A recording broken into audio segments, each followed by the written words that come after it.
بسم الله الرحمن الرحيم الحمد لله رب العالمين الصلاة والسلام على سيدنا محمد وعلى آله وصحبه أجمعين أما بعد አንድ ኡድሕያ የሚያደርግ ሰው መጠንቀቅ ያለበት ነገራቶችን ነው የምናየው።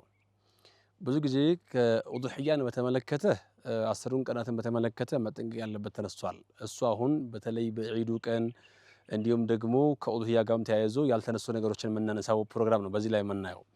ኡድሕያ የሚያደርግ ሰው በዒዱ ቀን በተለይ ጺምን መላጨት፣ ሴቶችን ደግሞ በአጅነቢ ፊት ለፊት ሽቶ ተቀብተው እንዲሁም ደግሞ ተኳኩለው እንዲሁም ነብያችን አለይሂ ሰላም ሴቶችም ይውጡ ብለዋል ስላሉ በሚል አዳዲስ ፋሽን ልብስ ገዝቶ እንዲሄዱ ማድረግ ይሄ ተጠያቂነት ያለበት ጉዳይ መሆኑን አላህ ሱብሓነሁ ወተዓላ ዘንድ የሚያስጠይቅ ጉዳይ መሆኑን ማሰብ ያስፈልጋል። አንድ ኡድሕያ የሚያርድ ሰው መጠንቀቅ ያለበት ለኛው ዋናው ነገር ኡድሕያ ሲያርድ ማለት ነው የዒዱ ቀን ላይ ኡድሕያ የሚያርደው ሰው ለሚያርድለት ለሚገፈለት ስጋ ለሚቆራርጥለት ሰው የሚከፍለው ነገር ቢኖር ከጥሬ ገንዘቡ ብቻ ነው።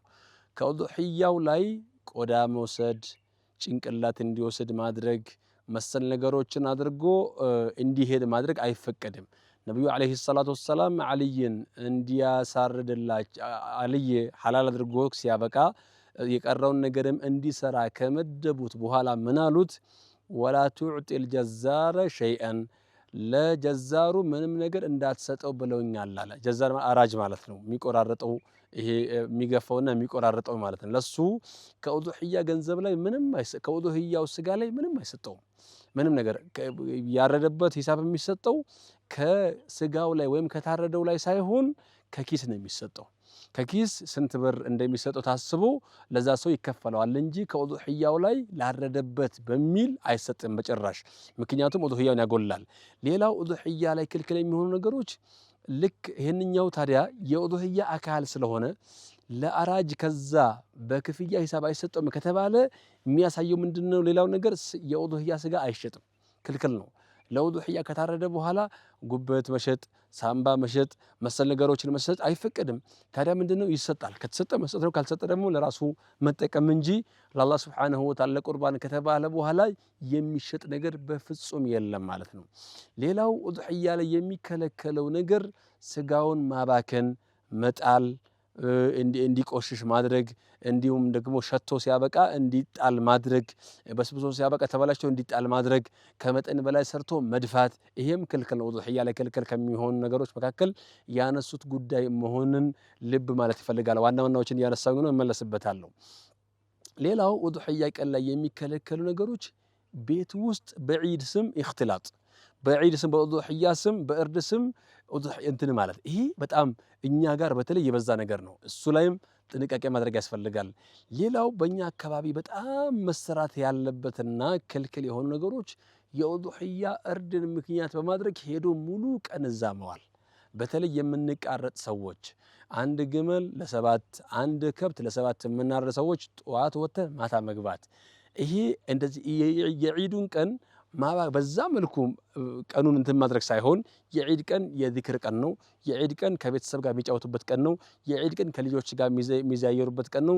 ከዘመድ ጋር የሚዛየሩበት ቀን በመሆኑ አንድ ኡድሕያ የሚያርድ ሰው ዒድ እንደተሰገደ ማረድ ከቻለ በጊዜ አርዶ ወደ ቦታ መሄድ ያስፈልጋል። ያንን ካልቻለ ደግሞ በማግስቱ ማድረግ ነው። ያንን ካልቻለ ደግሞ ተገቢ ያልሆነ መስዋዕትነት መክፈል አያስፈልግም። ከዛ በኋላ ሌላ ተጨማሪ መጠንቀቅ ያለብን ነገር ቀደም ሲል እንዳነሳ ነው የሚታረደውን እንስሳ ማሰቃየት አያስፈልግም። እዚህ ላይ አንድ ነገር መነሳት አለበት።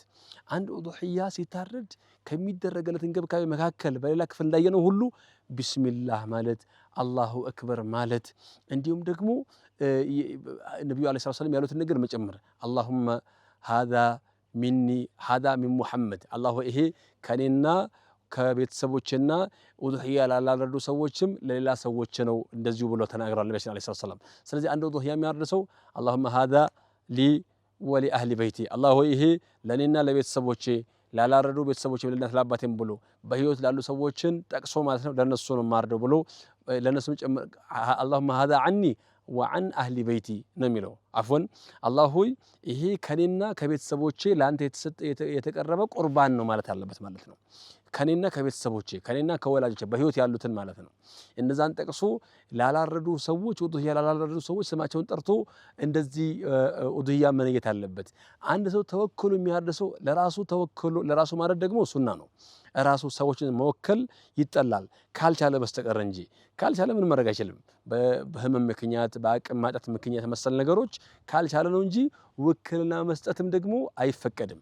ለዚህ ነብዩ አለይሂ ሰላም ዘበሐሁማ ቢየዲሂ በእጃቸው ነው ሁለቱን በጎች ያረዷቸው ይላል ሲናገር ማለት ነው። በእጁ ያርዳል አንድ ሰው ሌላ ሰው መወከል አያስፈልግም። እንደው ካልተቸገረና አቅም ከሌለው በስተቀር ተወክሎ የሚያርድ ሰው ደግሞ ከሆነ የሚያርድለት ምንድነው የሚለው አላሁማ ሃዛ አን ወኪሊ ይሄንን ማርደው ለወከለኝ የወከለኝ ሰው አርዱኝ ከሱ ነው ያረድኩኛል ከሱ ወደ አንተ የመጣ ቁርባን ነው ብሎ ነው የሚያርደው ማለት ነው። ያንን ታሳቢ ማድረግ አለበት። የሚያርደው ሰው ደግሞ መነየት አለበት። ባለ ኡድህያው መነየት አለበት። የኔ ኡድህያ ነው የሚታረድልኝ ብሎ ከቻለ ቦታ ላይ መገኘት ካልቻለ ደግሞ እዛው ባለበት ሆኖ ኡድህያ እያረድኩኝ ነው ብሎ በሀገሬ ላይ በቤቴ ላይ ኡድህያ እየታረደልኝ ነው ብሎ መነየት አለበት።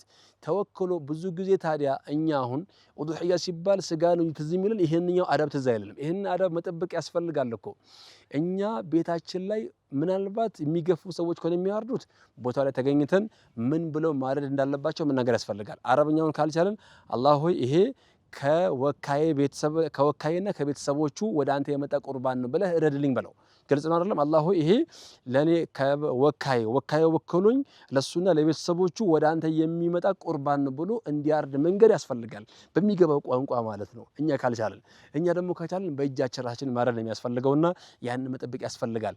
ሌላው በዒድ ቀን ከሚከለከሉ ነገሮች መካከል ቀደም ሲል ኡድህያን በተመለከተ ስጋውን በተመለከተ ያነሳት ቢሆንም ኢስራፍ ይከለከላል። ማባከን፣ ብክነት፣ መድፋት፣ መጣል እንዲሁም ደግሞ ያልሆነ ያልተገባ ቦታ ላይ ማስቀመጥ ጥሩ የሆነን ምግብ እንደው ምስኪን ቢያገኘው ኑሮ እንዴት ሰፍሰፍ ብሎ የሚመገበውን ምግብ ካለ አግባብ መጣል ይሄ ነገር ትክክል አይደለም።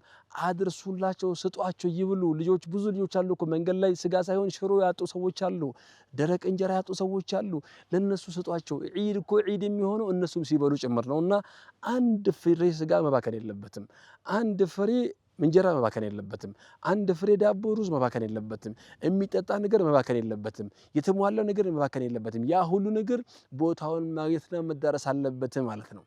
ሌላው በዋናነት ደግሞ እባካችሁ ሴት እህቶቻችን አላህን ፍሩ።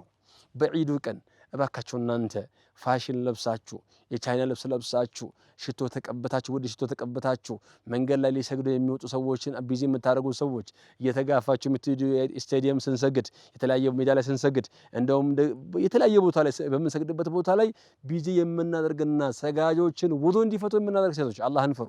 እናንተ ጥንቃቄ አድርጉና ሽቶአችሁንም እንዲሁም ደግሞ መዓዛ ያላቸውንም ሳሙናዎችን ከመጠቀም ርቃችሁ ጥሩ የሚሰትረውን እስላማዊ ልብስ ለብሶ ሂጃባችሁን 4 መስፈርት ያሟላ ሂጃብ 4 መስፈርት ሰውነትን አሻገሮ የማያሳይ ስስ ሳይሆን ማለት ነው። ወፈር ያለ ልብስ በመልበስ እንዲሁም ደግሞ ረጅም የሆነ ልብስ በመልበስ አጭር ያልሆነ እንዲሁም ደግሞ ጠባብ ያልሆነ ሰፊ የሆነ ልብስ በመልበስና የሰውነትን ቅርጽ የማያሳይ ማለት ነው። እንዲሁም ለተጨማሪው ነገር ሌላው ምንድነው ጌጥ የሌለበት አብለጭላጭ ነገር የሌለበትን ልብስ ጠንካራውን ጥሩ ውድም ቢሆን ማለት ነው ጥሩ ልብስ ለብሶ ከዛ በኋላ ይሄ የፋሽኑን ልብስ መልበስ ይሄ ሜካፑን መቀባት ቅባቱ ሽቶን መቀባት የተለያዩ ነገሮችን ጸጉርን መልቀቅ ማሰራትና ጸጉርን ማሳየት መሰል ነገሮች ቤት ውስጥ ይሆኑ ቤት ውስጥ አይከለክልም። እዛ እህቶቻችን ጋር ባለትዳር ከሆኑ ባሎቻቸው ጋር እንዲሁም ደግሞ መሰል ነገሮች ከሆኑ እዛ ቦታ ላይ ሆኖ ፏ ብሎ ማሳለፍ ይቻላል። መንገድ ላይ ግን የዒድ ሰላት ቦታ ለመስገድ ስንሄድ ይሄንን ነገር መጠንቀቅ ያስፈልጋል። እናንተም ወላጆች ደግሞ ይሄንን ስራ ስሩ። እናንተ ባሎችም ወንድሞችም ይሄንን ስራ ስሩ፣ አግዟቸው ይሄንን እንዲያደርጉ ማለት ነው። በተጨማሪ ግን እንውጣ ብሎ ከተነሱ ከዒድ ቦታ አትከለከሏቸው።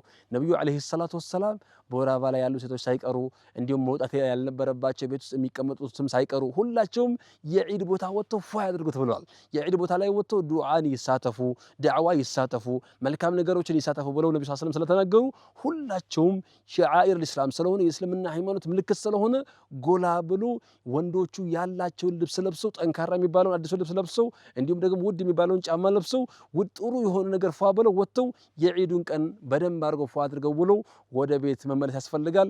በዒዱ ቀን የሚከለከሉ ነገሮችን በመስራት ዒዳችንን ማበላሸት፣ ከአጅነቢ ጋር መደባለቅ፣ ጺምን መላጨት፣ እንዲሁም ሴቶች ደግሞ እርቃናችንን ሳንሰተር በመውጣት ጸጉርን በማሳየት የተከለከሉ ነገሮችን መስራት አያስፈልግም። አላህ ሱብሓነሁ ወተዓላ በአመት ዓመት ያድርሰን። ወሰላሙ ዐለይኩም ወረሕመቱላሂ ወበረካቱ።